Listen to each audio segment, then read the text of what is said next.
அன்பான இனிய உறவுகளுக்கு இங்கே ஸ்ருதி ஹோட்டலுக்கு பார்த்தீங்கன்னா பயங்கரமான போட்டி வருதுங்க.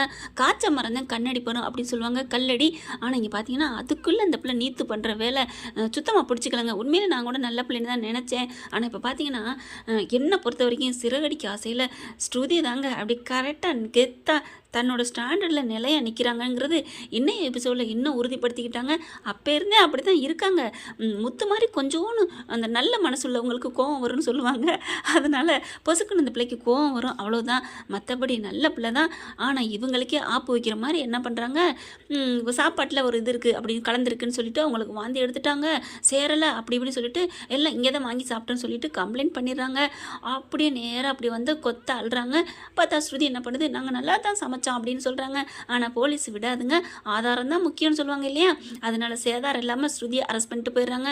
இந்த விஷயம் வீட்டுக்கு காட்டு தீ மாதிரி பரவுது. முத்து, மீனா, ரவி எல்லாரும் அலறி அடித்து ஓடுறாங்க. நல்லவங்களுக்கு நல்லவங்க தானே பாஞ்சு ஓடணும். ஆனால் மனோஜ் ஸ்ருதி இந்த பிள்ளை என்ன பண்ணுச்சு, ஏதாவது பண்ணியிருக்கோம், தாந்தோன்றித்தனமாக பண்ணும் அப்படின்னு நீங்கள் சொல்ல விஜயாவும் அதுக்கு சேர்ந்துக்கிட்டு சிஞ்சா கொட்டுது. ஆமாம்மா அப்படின்னு சொல்லிட்டு அதுக்கப்புறம் போலீஸ் ஸ்டேஷனுக்கு போகிறாங்க. என்னாச்சு ஏதாச்சுன்னு கேட்குறாங்க. இந்த மாதிரி நான் நல்லா தான் சமைச்சு கொடுத்தேன் அப்படிங்கிறாங்க. அதுக்கப்புறம் சாப்பிட்டுட்டு உடல்நிலை சரியில்லாமல் இருக்காங்களே, அங்கே பார்க்க போகிறாங்க. என்னாச்சு ஏதாச்சுங்களே, இந்த சாப்பாடு தாங்க சாப்பிட்டது அப்படின்னு சொல்கிறாங்க.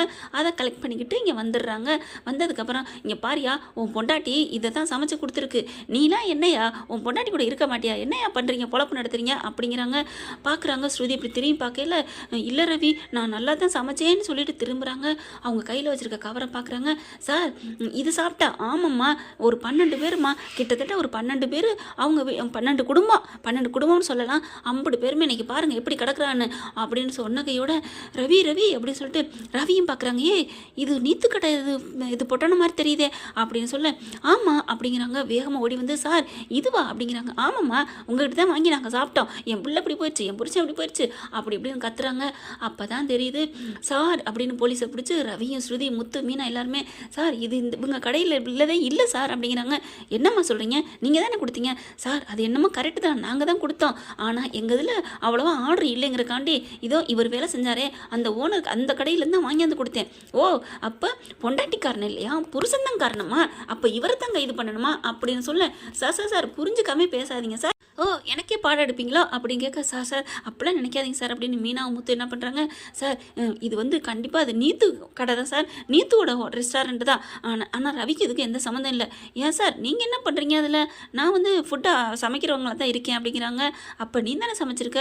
சார் நாங்கள் எல்லாமே பக்காவாக தான் சமைச்சு வைப்பேன், அதுக்கிடையில் பேக்கப் பண்ணுறவங்க இருக்காங்க, அங்கேருந்து டெலிவரி இருக்காங்க, என்ன வேணாலும் நடக்கலாம் இல்லையா அப்படின்னு ரவி சொல்ல, முத்து பார்க்குறாங்க. சார் இது கண்டிப்பாக அது நீத்து வேலையை தான் இருக்கணும் அப்படிங்கிறாங்க. ரவி இருந்துட்டு, ஆமாம் முத்து அவங்க எனக்கு பிடிக்கல, அது வந்து நான் கூட நீத்துவை நல்ல பிள்ளைன்னு நினச்சேன், என்னடா சொல்கிற அப்படின்னு கேட்க, ஆமாம் அப்படின்னு சொல்லி அங்கே நடந்ததை சொல்கிறாங்க. ஏன் ஸ்ருதி உன் இதில் வேலை பார்த்தவங்கள இங்கே நீத்து தான் வாங்கிக்கிட்டாளா, கூப்பிட்டுக்கிட்டாளா காசை கொடுத்து. ஆமாம் ரவி அப்படின்னு சொல்ல, அப்புறம் உனக்கு எப்படி தெரியும், நான் சொல்லவே இல்லையே, நீ சொல்லாட்டியும் நீ பேசுனதை கேட்டேன், அவகிட்டையும் கேட்டேன், என்ன சொன்னா, உன் வேலையை பாரு, உன் வாயை மூடிட்டு போன்னு சொல்லாமல் சொன்னா தெரியுமா அப்படிங்கிறாங்க. அதுக்கப்புறம் அப்போ அவள் தான் அதை பண்ணியிருக்கிறா, 12 சாப்பாடு நான் நல்லா தான் சமைச்சதேன், ஆனால் இவங்க பேக்கப் பண்ணையில் தான் ஏதோ பண்ணியிருக்கிறா. அட கரெக்டு தாங்க, நீத்து தாங்க இது எல்லாத்தையும் பண்ணியிருக்கு போலீஸுக்கிட்டையும் சொல்கிறாங்க. உடனே பார்க்குறாங்க, அப்போ அந்த கவர்லாம் பார்க்குறாங்களா, மண்டை மேலே இருக்க கொண்டைய மறந்த மாதிரி அவங்க இதுலேருந்து வாங்கிட்டு போனால் அவங்களுக்கு ஏதாவது ஆகணும்னு நினச்சது நீத்து. ஆனால் நீ பார்த்தீங்கன்னா கவர் உன் வீட்டு கவரே கொடுத்தா தெரியாமையா போயிடும். போலீஸு கரெக்டாக வருது. இங்கே நீத்து பார்த்தா ஜாலியாக என்ஜாய் பண்ணிட்டு இருக்கு. என்ன என்கிட்டே வா அப்படிங்கிற மாதிரி ஜாலியாக பாட்டு கேட்டுக்கிட்டு இருக்க. கரெக்டாக ஹலோ மேடம் அப்படின்னு சொல்ல பார்க்குறாங்க. யார், முத்து மீனாவும் நிற்கிறாங்க, ரவியும் நிற்கிறாங்க. என்ன நீங்களே இங்கே வந்திருக்கீங்க அப்படின்னு கேட்கல, எதுக்கு வந்திருக்கோம், சும்மா உங்களுக்காண்டி ஃபங்க்ஷன் நடத்த வந்திருக்கிறோம், ஸ்ருதிக்கு பிறந்த நாள், அதுக்காக உங்களுக்கு அழைப்பு விடுக்க வந்திருக்கோம். ஸ்ருதிக்கு பிறந்த நாளா, இல்லையே அவள் ஜெயிலுக்குள்ள போயிருக்கணும் அப்படிங்கிற மாதிரி நினைக்கிது, ஆனால் சொல்லலை. என்ன இல்லையேண்டா, என்ன போலீஸ் பிடிச்சி போயிருக்கும், போலீஸ் ஸ்டேஷனில் இருப்பா அப்படின்னு நினச்சியா அப்படின்னு கேட்க, என்ன நீங்களாம் வந்து பேசுகிறீங்க அப்படிங்கல. கரெக்டாக அப்படி ஒதுங்குறாங்க. போலீஸ் வர்றாங்க. போலீஸை பார்த்தோன்னா நித்துவுக்கு அல்லு விடுது.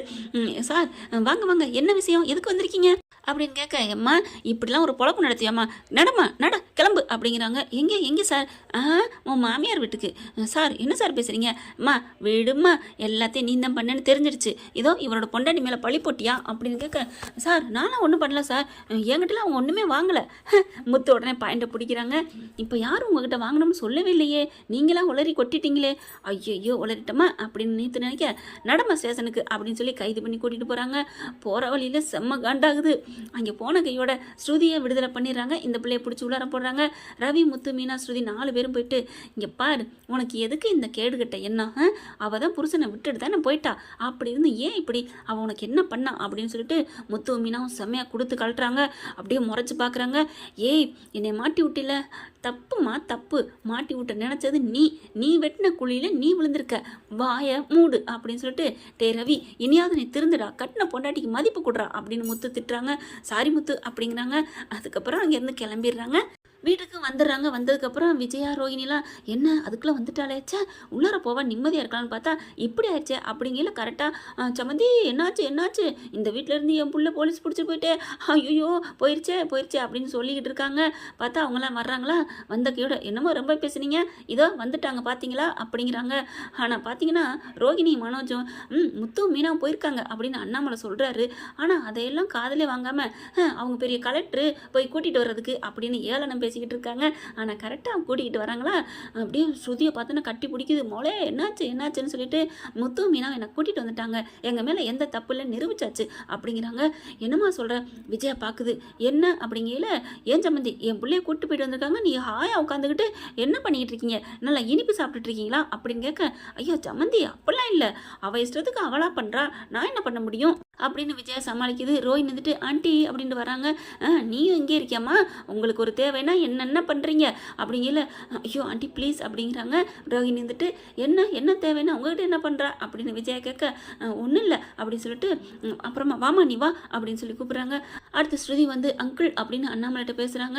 உனக்கு ஒன்றும் இல்லையம்மா, எனக்கு ஒன்றும் இல்லை, முத்து மீனா என்னை கூப்பிட்டு வந்துட்டாங்க, ஆனால் இப்படி அந்த நீத்து பண்ணுவான்னு நினைக்கவே இல்லை அங்கிள் அப்படிங்கிறாங்க. இப்படிலாம் பொறாம பிடிச்சவங்க இருப்பாங்களா, நம்ம என்ன பண்ணுறது, நல்லவங்களுக்கு மத்தியில் கெட்டவங்களும் இருக்காங்களே, இருக்கத்தானே செய்கிறாங்க அப்படின்னு முத்து ஸ்ருதி அம்மா பார்த்து சொல்கிறாங்க. அப்படியே முறைச்சி பார்க்குறாங்க. உடனே பார்க்குறாங்க ஸ்ருதியும், என்னம்மா ஏன் முறைக்கிற, அவர் உண்மையை தானே சொன்னார், எல்லா இடத்துலையுமே நல்லவங்களும் இருக்காங்க கெட்டவங்களும் இருக்காங்க அப்படின்னு ரோஹினியும் விஜயாவும் பார்க்குது.